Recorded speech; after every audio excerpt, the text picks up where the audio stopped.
Bismillahirrahmanirrahim. Assalamualaikum warahmatullahi wabarakatuh.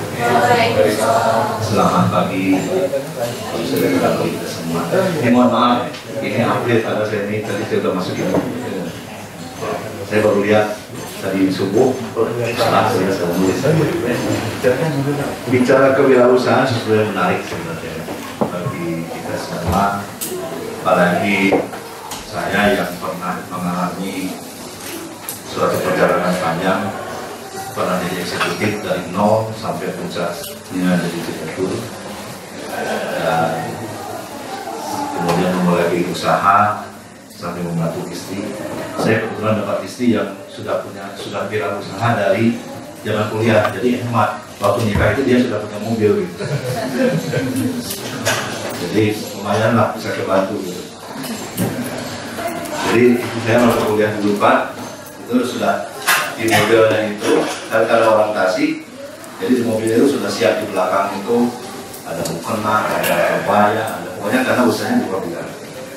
Jadi teman-temannya pesan, jadi dia biaya kuliah bisa bayar sendiri, nyicil mobil juga bayar sendiri. Jadi begitu nikah sama saya kan nggak usah beli mobil lagi. Jadi perkenalkan, nama saya Januar Perusuda, boleh memanggil nama saya Yogi. Saya lebih banyak dikenal dengan nama panggilan Yogi. Jadi Pak Rektor ITB kemarin bingung Pak. Lah setahu saya namanya Pak Januar, kenapa teman-teman Pak Januar bilangnya Pak Yogi sekarang gitu. Pak itu nama soleh saya. Dan saya coba ini berbicara dari wirausaha anak muda dan tidak teknis karena memang yang teknis lebih banyak yang pengalaman nanti. Ya.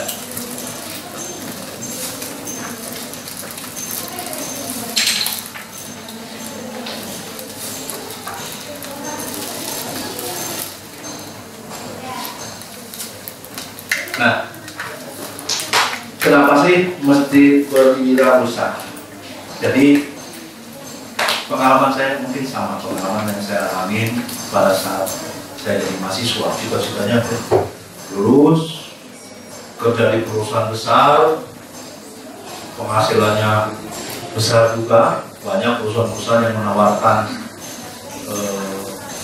salary penghasilan yang tinggi untuk lulusan-lulusan yang terbaik, dan itu tidak bisa dipungkiri menjadi daya tarik buat kita. Jadi saya juga dulu sama, saya juga akhirnya masuk juga kerja gitu kan. Karena belum berpikir apa sih mesti berbisnis apa. Jadi di kita ada dua pilihan, ada karyawan menjadi wirausaha. Dua-duanya sama sebenarnya, normal saja pilihan itu, tidak ada yang salah.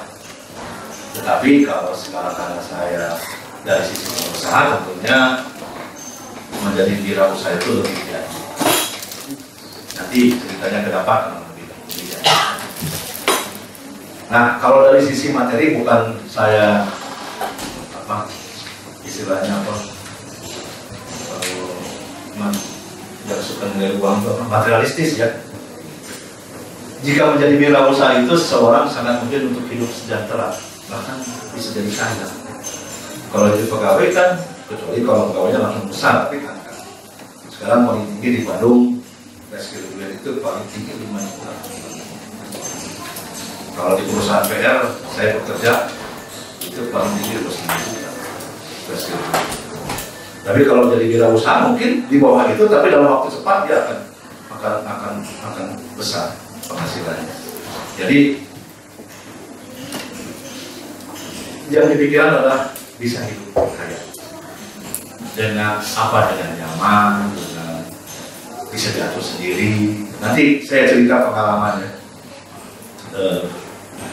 Jadi kalau bekerja di perusahaan orang itu, meskipun saya salah seorang owner keluarga saya, tapi tetap aja karena sahamnya kecil, tergantung pemegang saham mayoritas. Dari nol saya bekerja keras sampai membesarkan. Sudah 8 tahun gue perlu jadi direktur bisnis. Harusnya cita-citanya jadi direktur utama. Tapi karena ada aturan di perusahaan harus 2 periode dulu, berhenti dulu. Dan akhirnya saya tidak diberi kesempatan jadi dulu. Kalau dari sisi batin kan saya sudah membesarkan, ataupun diganti orang yang kemarin yang saya tahu kemampuan kan kita beda. Kalau kita punya usaha sendiri, saya, hari ini kita mau istirahat, hari ini kita mau tidur dulu, besok mau baru bekerja lagi, bagaimana kita sendiri. Jadi itu.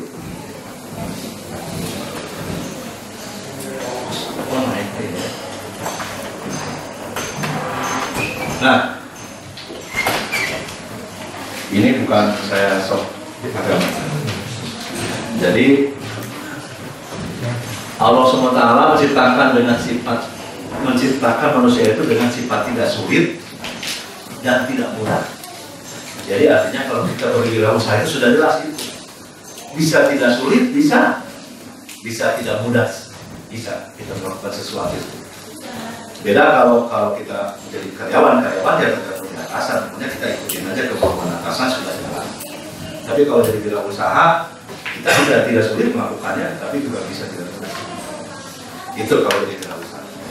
Tapi di situ ada suatu hadis riwayat Tirmidzi yang mengatakan 9 dari 10 pintu rezeki itu adalah dari perniagaan. Ya. Jadi kegiatan perniagaan itu menjadi 9 dari 10 pintu rezeki.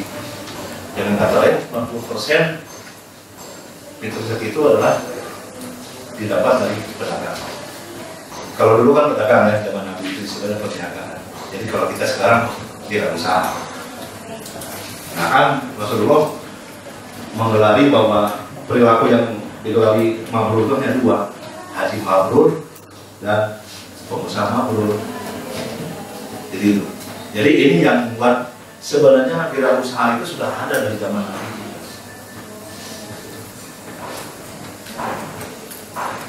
Dan sudah jelas ada hadisnya seperti itu. Nah, lalu kenapa harus berwirausaha?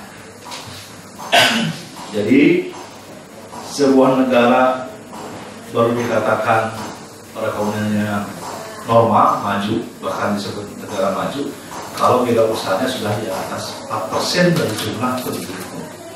Nah, Indonesia sendiri baru sedikit ya, nanti kita lihat berapa Indonesia. Kita tahu Cina itu sekarang bagaimana menguasai ekonomi dunia. Di mana-mana itu, jangan lihat di Bandung, kalau di Bandung sudah jelas. Saya 3 tahun yang lalu ke Afrika Selatan, ke delegasi ikut delegasi ekonomi coba 6 orang. Saya satu-satunya dari swasta, dari pemerintah provinsi Jawa Barat. Tapi belum apa-apa kita sudah kalah oleh Cina. Orang sana sudah bertanyakan, Pak, bank dari Indonesia ada yang ada nggak dibuka cabang di Cina? Nggak ada. Cina sudah 15 bank sudah buka cabang di sana. Padahal potensi kita kalau mau masuk pasar di Afrika Selatan sangat luas sekali untuk pedagang-pedagang Indonesia. Di Afrika Selatan itu ada 2 juta penduduk turunan Indonesia. Jadi tahun 40, tahun 30-an, tahun 20-an itu ada yang namanya Syekh Yusuf, ulama dari ujung Panang, Makassar, ditangkap dikasih dengan 100 pengikutnya, dia diasingkan pertamanya ke Suriname, ke Madagaskar, baru di Afrika Selatan. Dan itu sekarang turunannya sudah sekitar 1,5 sampai 2 juta orang. Dan secara habit mereka tetap memakai kebiasaan Indonesia. Pakaiannya batik, makanannya apanya. Ini kan potensi sebenarnya untuk pasar yang dimasuki oleh para pengusaha Indonesia. Tapi tidak jangan. Batiknya masuk dari Malaysia karena Malaysia sudah punya perjanjiannya. Banknya, perbankannya dari China. Jadi Cina tidak salah menguasai. Saya juga pernah ke Cina setahun yang lalu, ke provinsi paling timur, paling utara, Heilongjiang namanya. 2,5 jam lagi naik pesawat dari Beijing. Itu juga sama, sangat luar biasa perekonomiannya. Kemudian Amerika, kita tahu Amerika Serikat, seluruh Lebih kalau menentukan ekonomi mau naik, mau turun, mau dolar, mau rupiah kuat, atau seluruh dipengaruhi oleh ekonomi Amerika. Kenapa? Ya 12% produknya wirausaha. Wirausaha itu mereka itu sudah wirausaha, sudah jadi owner. Jadi mereka sudah punya anak buah. Makanya jangan salah kalau kita datang ke Bali, ke Jogja, ya, banyak turis dari Bali, dari Amerika Serikat. Jadi mereka 6 bulan kerja, 6 bulan berlibur. Ya mereka tinggal menggerakkan anak buah saja sekarang. Apalagi mereka sekarang kan kalau beberapa pekerjaan di perusahaannya itu di outsourcing. Kalau bicara IT kan di outsourcingnya di India. Kalau bicara teknologi elektronik di outsourcingnya ke Malaysia. Bicara sepatu Nike Adidas di outsourcingnya di Tangerang ke Indonesia. Jadi itu kita hanya wirausaha 6 bulan aja mereka kerjanya. 6 bulan berikutnya mereka piknik, berlibur aja menghabiskan uangnya. Mereka sangat menikmati. Orang Amerika. Singapura 7,2% penduduknya yang wirausaha. Makanya kalau mau jasa, sekarang kita mau ke luar negeri pun jangan jauh-jauh. Pertamina pun yang perusahaan besar di kita, mau jual minyak itu tetap harus melalui perusahaan jasa dari Singapura, tidak langsung. Jadi orang-orang Singapura itu memang negaranya kecil, nggak ada industri, tapi mereka justru usahanya itu di jasa. Mau pinjam uang kita ke bank luar negeri pasti lewat orang-orang Singapura. Jadi perusahaan di Singapura itu banyak berkantor ya jasa dagang, jasa apapun semua jasa di sana. Korea Selatan dengan 9% sekarang jadi dunia industri yang raksasa di dunia, jadi raksasa industri di dunia ini dan jalan.